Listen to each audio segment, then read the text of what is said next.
Bonjour à toutes et à tous, c'est Ahmed, j'espère que vous allez bien, j'espère que vous avez passé de bonnes fêtes de fin d'année en ce réveillon du 24 décembre, j'espère que vous avez été gâtés et proches de vos familles, bien évidemment. On va parler Bitcoin dans cette vidéo très rapidement. Il s'est pas passé grand chose, donc pas vraiment d'utilité de faire des vidéos pendant cette période de congé, mais je me suis dit que j'allais remettre un petit peu les choses dans leur contexte et vous dire ce que j'attends personnellement et pourquoi je ne bouge strictement pas depuis maintenant plusieurs semaines. Je vous explique tout ça maintenant. Avant de commencer, je vous invite toujours à rejoindre le Discord des rois du marché. Vous trouverez le lien dans la description. À l'intérieur, une documentation qui s'appelle la stratégie des 4 rois. N'hésitez pas à l'utiliser, vous en imprégner, vous en inspirer pour vous aussi trouver votre propre style d'investissement. Que ce soit sur les cryptos actifs ou que ce soit plutôt sur les marchés traditionnels, sur le court, moyen, long terme, voire très long terme. Je vous ai partagé ça sur le Discord il y a quelques temps. Il y a 3 choses que j'attends. La première chose, c'est un avalement haussier en weekly. La deuxième chose, c'est la confirmation de notre divergence haussière sur notre RSI 14 périodes en weekly. Et la troisième chose, c'est le break de la trendline historique en weekly qu'on a également sur le RSI 14. Je vous le montre juste ici, je vous l'avais mis en place. Ça fait plusieurs mois qu'on en parle, en réalité plusieurs semaines, voire plusieurs mois qu'on en parle. On va alors bien sûr le remettre ensemble. Vous avez le premier ici, si on vient clôturer une bougie en weekly au-dessus des 17 130 $. Ça paraît à côté, ça paraît à portée de main, mais le signal sera puissant. Vous avez également ici notre RSI en 14 périodes avec potentiellement ce break au niveau de cette trendline. Donc on l'a touché tout au long de la semaine dernière, on était un petit peu près ici, et puis derrière on repousse, et puis là on revient dessus, puis après on se repousse. Est-ce qu'on va éventuellement aller voir plus bas que terre? Ce n'est pas une certitude absolue, beaucoup de choses commencent à se contredire sur les réseaux sociaux, on y croit de moins en moins, donc c'est plutôt une bonne chose. Le marché commence à se contracter, la volatilité se contracte également, on est à l'aube d'une forte volatilité, ça on peut le retrouver que ce soit sur les cryptos actifs ou c'est les marchés plus traditionnels. Pourquoi les marchés traditionnels n'ont pas fait grand chose tout au long de cette semaine, ça vous pouvez le voir au niveau des options. En fait, vous le reprenez par rapport au 27, vous avez ici des énormes volumes, c'est des volumes qui sont extrêmement importants sur les énormes clôtures, notamment du 27, qu'il y avait sur les marchés plus traditionnels, notamment côté Wall Street. En fait, la raison était simple, il fallait plutôt clôturer en dessous des 83, mais clôturer au-dessus des 382 au niveau de nos options vis-à-vis de notre S&P. Si vous revenez ici par rapport au S&P, bon, on pouvait pas mieux faire en réalité parce qu'on a pile clôturé là où il fallait exactement clôturer. Donc au-dessous des 383, mais au-dessus des 382. Et puis actuellement on est à 381 jusqu'à preuve du contraire. Donc c'est exactement ce qu'on attendait. On peut maintenant retrouver une forme de volatilité puisque les brokers ont gagné finalement comme très régulièrement. En parlant de brokers et de market maker, on a la même chose au niveau des max win price vis-à-vis de notre ami Bitcoin. Je reviens par rapport au 30 décembre, le 30 décembre, c'est dans 48 heures, on a Max Win Price qui était à 19 000, enfin au début il était à 22 000, puis 21 000, puis 20 000, puis 19 500, puis 19 000, et maintenant 18 500, donc grosso modo, il faudrait éventuellement clôturer au-dessus des 18 000, au-dessus des 18 000 $, mais clôturer en dessous des 19 000 $ pour faire souffrir un maximum de personnes qui ont choisi, notamment sur des Deribit, des options, que ce soit de put ou de call au niveau des options de Bitcoin. Au niveau d'Ethereum, c'est assez similaire. On est toujours aux alentours des 1350, 1400. Voilà, 1400 $ au niveau d'Ethereum. Ce serait éventuellement le max win price que nous attendons. Donc, est-ce qu'on peut avoir dans les 48 heures une forte volatilité pour essayer de s'extraire? C'est pas complètement impossible, difficile à jouer bien évidemment, mais c'est toujours très intéressant d'observer ceci. C'est clairement qu'on vient chercher d'abord les acheteurs, et ensuite on viendra potentiellement aller chercher les vendeurs. Donc on vient chercher en fait des acheteurs potentiels, ceux qui utilisent les vagues d'idiotes pour éventuellement encadrer une 1, puis une 2, puis potentiellement une 3, pour aller chercher proche d'un premier arrêt, donc 17 150 $, éventuellement les 17 800 $, voire un petit peu plus. Donc c'est toujours intéressant de voir en fait le prix se déprécier, commencer à nous confirmer, à nous structurer des divergences, notamment sur des petites time frames, que ce soit sur des très récits en 21 périodes ou 14 périodes, plutôt intéressant de l'observer. Une forme de retour des volumes ici, et au niveau de nos open interest, des personnes qui sont très motivées.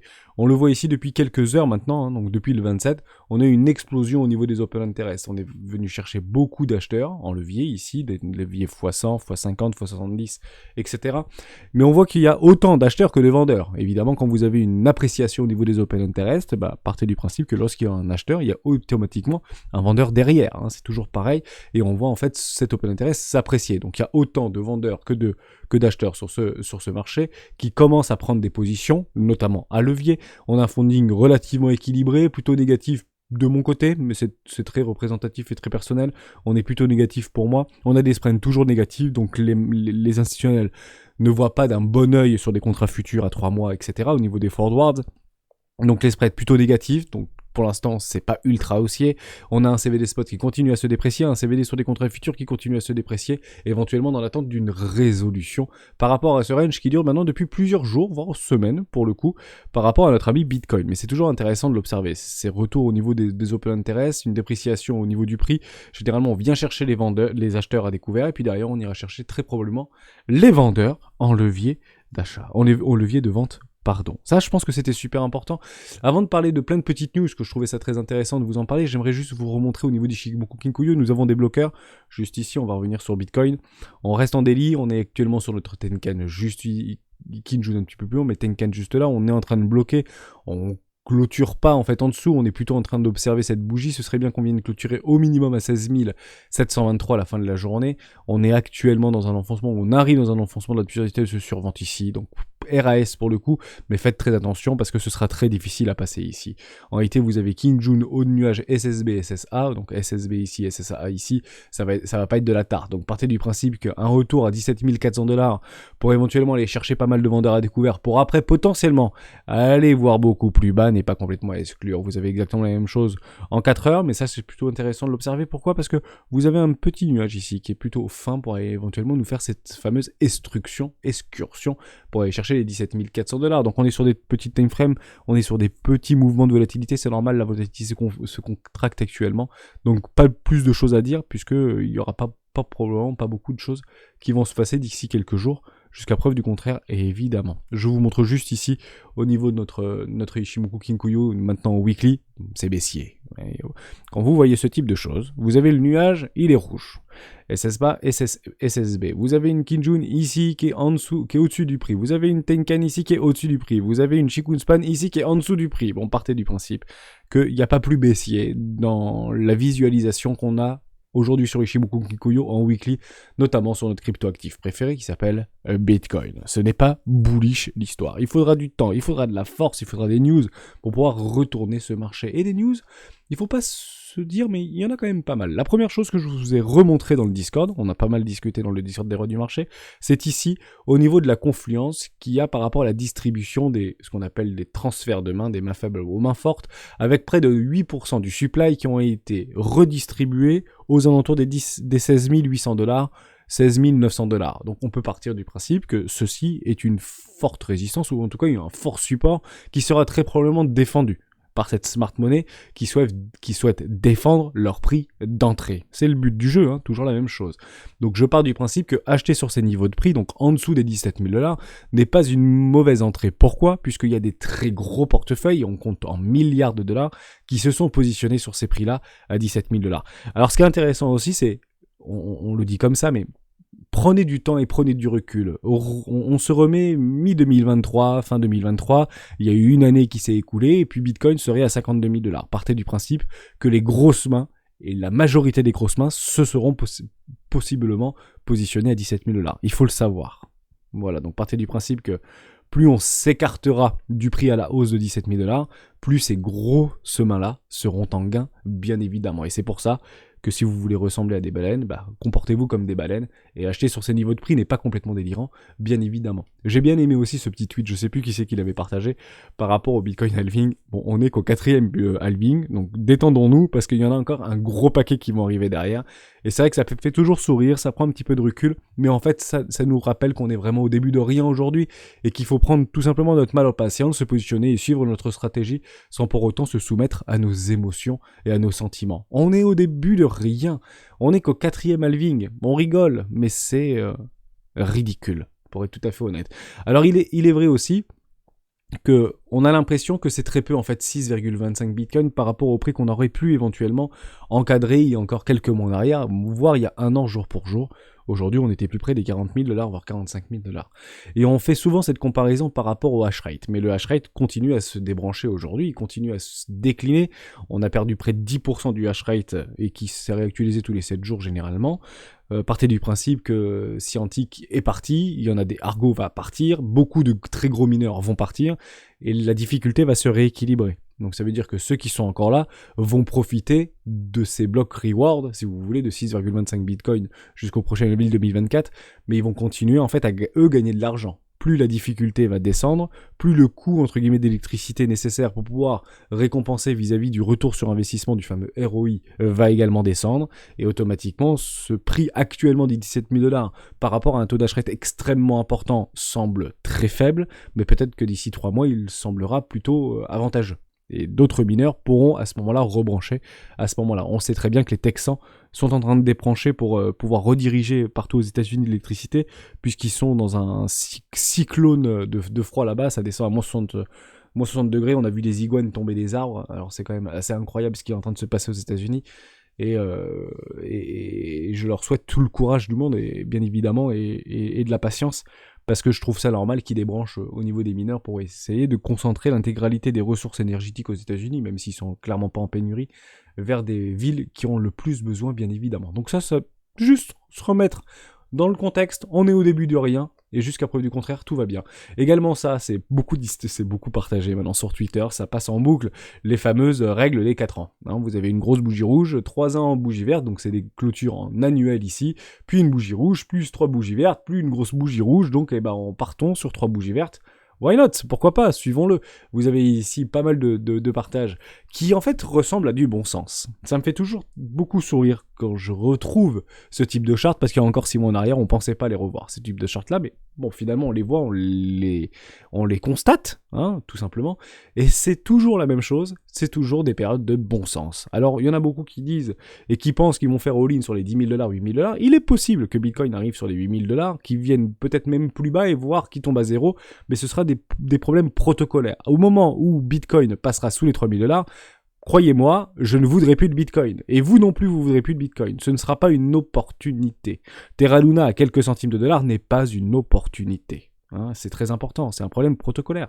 Donc il faut, d'un point de vue psychologique, de bon sens, en fait, retrouver du Bitcoin en dessous de 1000 $ ou en dessous de 3000 $ est un non-sens, en réalité, par rapport à la forte demande qu'il y a au niveau de cet actif numérique. Et ça, on le voit extrêmement bien juste ici. Je sais plus où est-ce que c'est. Voilà, exactement ici. Vous reprenez Coinbase, le nombre d'ordres, en fait, qu'attendent pour acheter sur les 15 000 $, 16 000 $, 14 000 $. Il faut juste que ce soit du bon sens. Pour tout le monde, en réalité. Beaucoup attendent d'acheter sur ces niveaux de prix. La smart money et les brokers ont tout intérêt de pumper le prix au nord pour empêcher ces gens-là d'acheter, pour les faire acheter plus haut, pour que eux, qui sont en train d'accumuler, leur vendent plus cher. Notamment ces fameux 17 000 $ ou 16 800 $, si vous préférez. Ça, je trouvais ça très intéressant. Donc on a ces cycles de 3 ans et demi ou 4 ans, avec des périodes sur le récit qui viennent chercher des zones au niveau des plus bas historiques, voire des plus bas de plus bas de plus bas historiques. Oui, mais c'est les plus bas des plus bas historiques depuis les 28 000 $, et aujourd'hui on a 17 000 $. Donc est-ce qu'on doit encore se déprécier? C'est pas complètement possible, mais du bon sens. Hein. On est encore une fois en discount et c'est pas complètement délirant. Vous avez aussi ces cycles-là, 3 ans, 1 an, 3 ans, 1 an, 3 ans, 1 an, et on vient de passer cette phase de 1 an par rapport à ces précédents bottoms de marché qu'on pouvait éventuellement encadrer ensemble, et puis bull run 2023, 2024, 2025, c'est par rapport au post-halving que du bon sens. En réalité, c'est simple, efficace, mais jusqu'à preuve du contraire, ça a plutôt bien marché dans le temps et précédemment. Alors oui, il n'y a que 3 backtests, que 4 backtests, que 5 backtests par rapport à la création de Bitcoin, et effectivement, nous sommes au début de rien, et ce marché tend à s'apprécier. Ça, c'est super intéressant. 42 milliards, retirés des actions en une semaine après la perte de 2022. Honnêtement, je l'avais pas encadré, mais je sais que c'est typiquement américain. En fait, ils enlèvent leurs actions, en fait, ils vendent leurs actions dans la perte pour pouvoir après payer moins d'impôts. Vous savez, c'est comme en France. Vous avez des actions, vous faites des moins-values en France, vous avez la possibilité de décaler cette moins-value sur des plus-values latentes dans les années futures. Et je crois qu'en France, c'est jusqu'à 5 ans.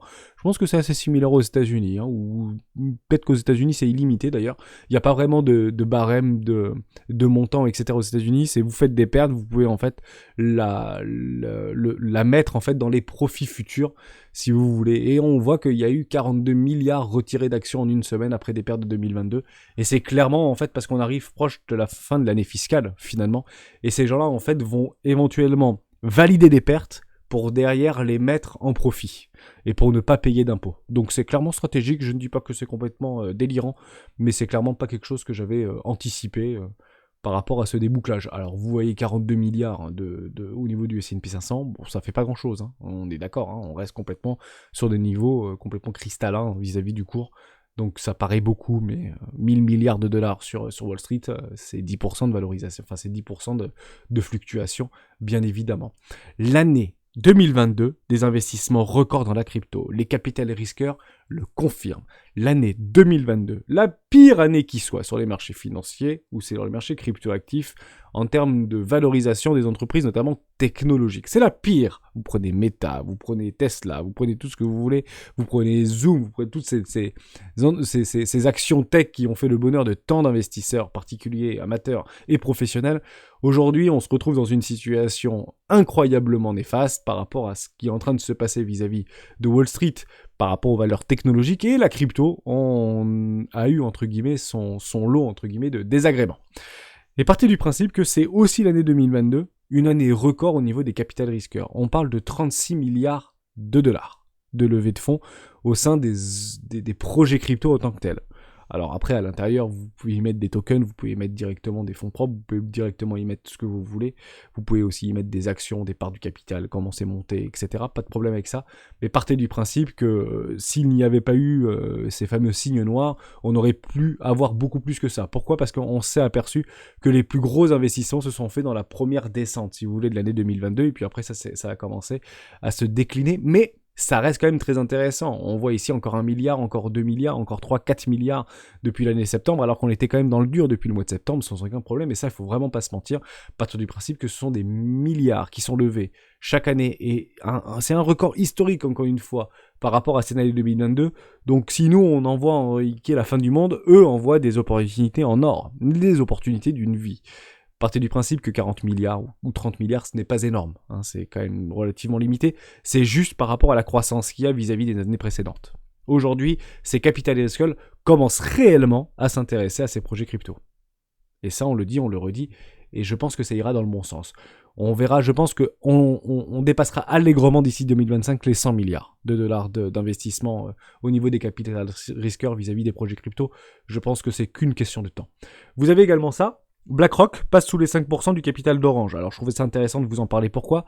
Puisque ça peut en fait être des prémices d'un retournement de marché. Pourquoi ? Parce que Orange a toujours été considéré, et très considéré comme une action défensive. Donc elle a un bon rendement entre 6 et 7%, ça peut aller jusqu'à 8%. C'est aux alentours ça gravite entre les 8 et les 12, voire 13 euros à peu près l'action. Et il est vrai qu'elle est considérée vraiment comme une action, si vous voulez, défensive.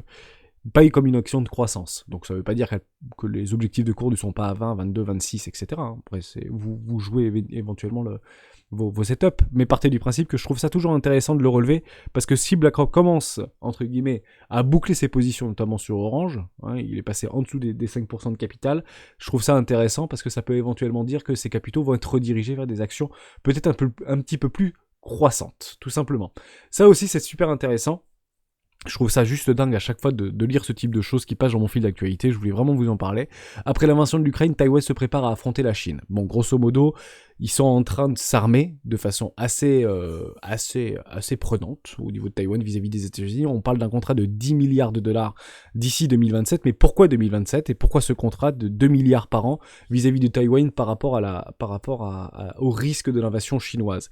Bah en fait, ils nous disent ça. Le Congrès américain vient d'autoriser une nouvelle batterie de vente d'armes à hauteur de 10 milliards de dollars d'ici 2020, date d'une possible invasion chinoise selon le Pentagone. 2027, date d'une possible invasion chinoise selon le Pentagone. Les mecs, ils ont une vision à 5-7 ans, quoi. Les mecs, ils sont quand même pas mauvais.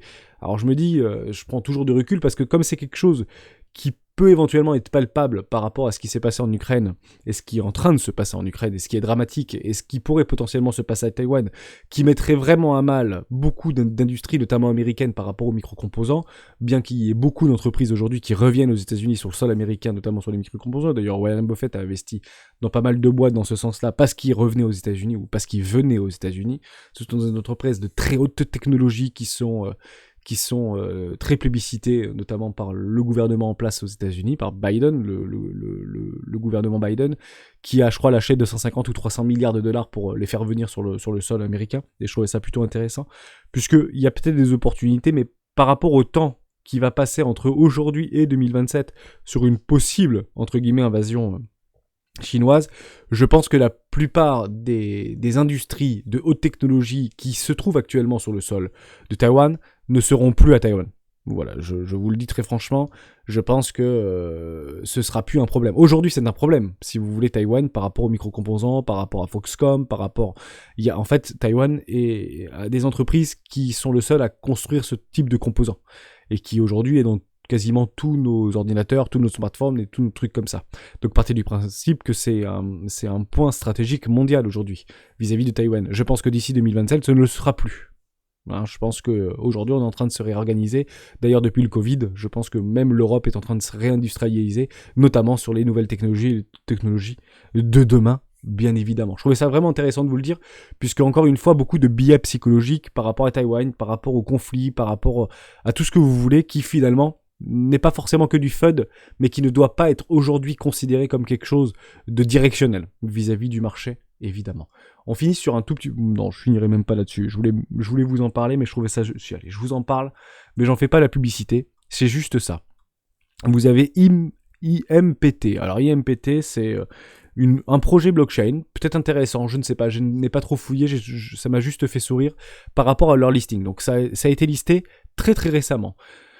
Le listing a été fait ici. Dès son listing sur L-Bank, le prix du token affichait 0,06 lorsqu'il faut savoir que son prix initial lors de la phase 1, donc les post-ICO, pré-ICO, c'était 0,18 et 0,23 pour la seconde phase. Donc en fait, ce truc a été listé, ce qui est en fait très rarement réalisé. Hein. Ça veut dire que vous achetez à 0,018, vous croyez au projet, c'est un super projet, vous pensez que ça va faire des x100, peu importe, en tout cas vous croyez au narratif, à l'histoire du projet. Et en fait, ce truc-là a été listé à 0,6. Il s'avère en réalité, je trouvais ça juste incroyable. Donc les investisseurs ont eu le sentiment que quelque chose n'allait pas et qu'ils étaient là à perte en fait et qu'ils allaient tout perdre. Donc il y a eu un petit vent de panique à un moment donné et en fait il s'avère qu'en réalité ce n'était qu'une stratégie marketing de la part de L-Bank d'afficher un prix en dessous de sa possibilité d'acheter à celui de faire en sorte que le pourcentage de IMT soit important dès son lancement. En somme, il l'a listé très bas pour que derrière ça attire de nouveaux candidats parce qu'il y aurait en fait un pump si vous voulez, au niveau du listing. Mais liste-le à 0, ne le liste pas à 0. Un peu comme Binance, en fait. Je sais pas si vous le voyez souvent. Quand il y a des nouveaux listings sur Binance, il y a marqué plus 267%, ou plus 124%. Bah en fait, comme il a été listé peut-être à 0,00001 et que derrière il pump d'un coup, parce que c'est proche de 0, même si c'est un tout petit prix, et ben vous avez en fait ces hausses assez importantes. Sauf qu'ils l'ont pas dit. Sauf le truc, il a pas pumpé d'un coup. Donc ça a fait peur pas mal de personnes. Faites attention par rapport à ça, ne tombez pas dedans, et c'est juste pour vous le dire, si vous voyez des tokens sur votre application mobile préférée, Binance, Coinbase, Bybit, peu importe, et que vous voyez des plus de 100% ou des plus 100%, n'y allez pas, parce que souvent c'est du listing, et souvent c'est du listing qui a été listé bien inférieur au prix de listage préalablement défini, bien évidemment. Et partez du principe qu'il y a encore 2 ans en arrière, quand vous achetiez des tokens à 0,018, généralement ils étaient listés à 0,60 ou 0,06, bien évidemment avec des x3, x5 dès le listage. Mais aujourd'hui, ce n'est malheureusement plus le cas. J'ai fini tout ce que je voulais vous dire. Honnêtement, pas plus de choses à dire. On a revu Ichimoku Kinkoyo, très peu de volatilité actuellement. On sera extrêmement patient, bien évidemment. Attendons vos setups et toujours la même chose. Hein. On peut aller voir tout simplement un premier arrêt ici, je finirai là-dessus.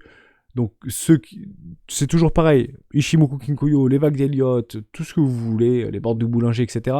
Le play, entre guillemets, qui est beaucoup partagé aujourd'hui, c'est d'aller chercher la liquidité, derrière aller chercher au minimum un premier arrêt, voire une zone de rechargement de vente logique, et derrière aller cracher. Voilà, parce que tout le monde a les yeux sur les 12 000 $. Je les jouerai, les 12 000 $, bien évidemment. Et aujourd'hui, je ne bouge pas. Pourquoi ? Parce que j'attends ces signaux-là. C'est ça mes signaux, ni plus ni moins. J'attends ce break, cette acceptation, le pullback, j'attends la confirmation d'une divergence en weekly, et tant que j'ai pas ça, vous voyez nos actifs préférés, Solana qui se prend encore une dérouillée de moins 10 ou moins 12%, il y a Nexo aussi qui se prend une petite dérouillée me semble-t-il, j'ai vu ça passer sur le Discord des rois du marché, on peut éventuellement les vérifier ensemble, ouais, ou pas plus que ça, pas forcément, je sais pas trop, non c'est pas ça, Nexo, Bitfinex. Ouais non, moins de 2%, pas plus que ça. Tesla qui se fait aussi un petit peu dégommer, en tout cas malmener. Je réponds à cette question, elle est beaucoup tournée sur le Discord des rois du marché. On est arrivé en première classe, est-ce que tu y vas Hermès, est-ce que tu y vas pas? Non, en Caseco pardon, non j'y vais pas. J'y vais pas parce que c'est baissier, en réalité. Puisque tout est baissier, et que Tesla est baissier, qu'est-ce que j'attends? Une structure, ni plus ni moins. Donnez-moi ma structure. Regardez, donnez-moi ma structure, elle est juste ici la structure. Regardez, reprenez un petit peu en arrière. Vous l'aviez en fait, cette structure-là, on avait perdu près de 60% par rapport au crack Covid. On vient faire des putbacks, les necklines de tous les W, des W de trimestriels, etc. Ça perd 75%. C'était une occasion en or. Attendez juste cette petite structure. Moi, ça me dérange pas d'acheter plus cher. Mais voilà, oui, je vous confirme complètement que Tesla est rentré dans mon giron. Il n'y a aucun problème avec ça. Je vais en acheter du Tesla, mais j'en achèterai pas maintenant. Hein, c'est complètement baissier. Là, on va commencer à déboucler les ETF. On va commencer à déboucler tout ça. Vous avez d'ailleurs ici une retour des volumes vendeurs qui commence à arriver. Donc c'est pas très positif l'histoire. On commence à rentrer dans un enfoncement de survente ici. Ça peut rester relativement longtemps. Regardez Bitcoin, ça fait des mois qu'il y est. Hein, dans un enfoncement de survente. Hein. Si vous le prenez par rapport à Bitcoin.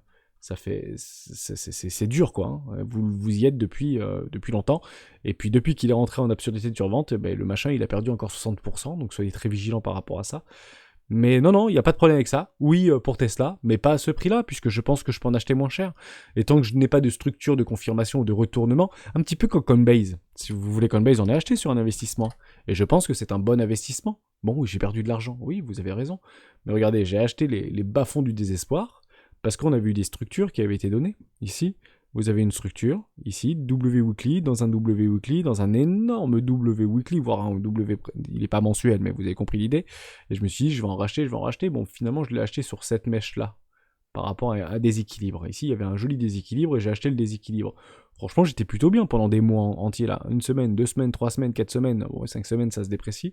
Et il y avait bien des structures sur Coinbase. Aujourd'hui, j'ai fait qu'un investissement. Si je voulais mettre 1000 balles là-dedans, et je veux mettre 1000 balles là-dedans, j'ai mis que 250 € ici.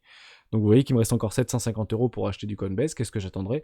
Voir une réintégration, et à ce moment-là, je ne réinvestis pas puisque je serai au-dessus de mon prix d'entrée, soit une dépréciation, ça peut tomber sur les 20$, une stabilisation, et une vraie structure, et à ce moment-là, vous aurez un investissement d'eux. Il me restera encore 50% de cash pour pouvoir investir si ça vient beaucoup plus bas.